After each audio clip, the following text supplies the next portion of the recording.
ప్రభుత్వం వచ్చిన తర్వాత ఎలా పనిచేస్తుంది సార్? కూటమి ప్రభుత్వానికి బాగానే పనిచేస్తుంది.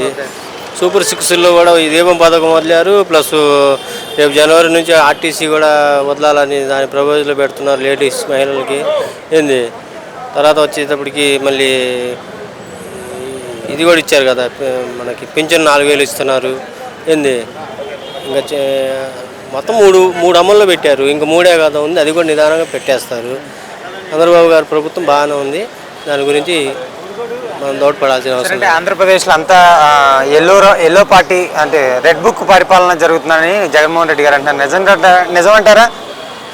రెడ్ బుక్ పరిపాలన జరుగుతుందని తప్పు చేసిన వాళ్ళకి భయపట్టిద్దిలే, కానీ న్యాయంగా ఏంది వెళ్ళేవాడికి భయపడాల్సిన అవసరం లేదు. రెడ్ బుక్ అనేది ఏంది డేంజర్ అంటే నువ్వు తప్పు చేసి ఉంటేనే ఆ డేంజర్ కాడికి వెళ్ళేది, లేకపోతే వెళ్ళలేవుగా.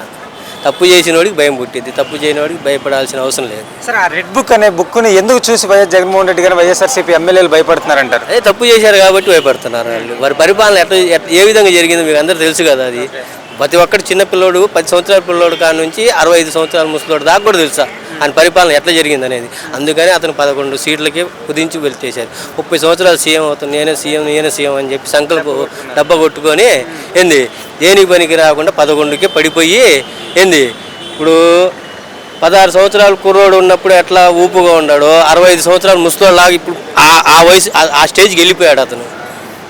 సార్, ఏం చెప్తారు ఆంధ్రప్రదేశ్ యువ నాయకుడు నారా లోకేష్ గారి గురించి? అసలు ఏం చెప్తారు? నారా లోకేష్ గారు ఒక లెక్కలు చెప్పాలంటే నారా చంద్రబాబు గారు ఒక మంచి నాయకుడిని అందించారు మాకు.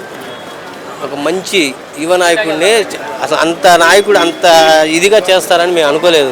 లోకేష్ గారు ఊహించలేదు అసలు. ఎందుకంటే అతని మీద పెట్టిన నిందలు కాదండి, అతని మీద చేసిన కానీ ఆరోపణలు, రోజా కానీ వాళ్ళంతా చేసిన ఆరోపణలకి లోకేష్ గారు దీన్ని ఎట్లా చేసుకుంటారని మేమంతా చాలా బాధపడ్డాం. కానీ తిరగొట్టి దాన్ని అసలు నాయకుడు అంటే ఏంది అనేది చూపించారు. ఒక లెక్కలు చెప్పాలంటే పరిపాలన ఇట్లా ఈ విధంగా చేయగలుగుతాం.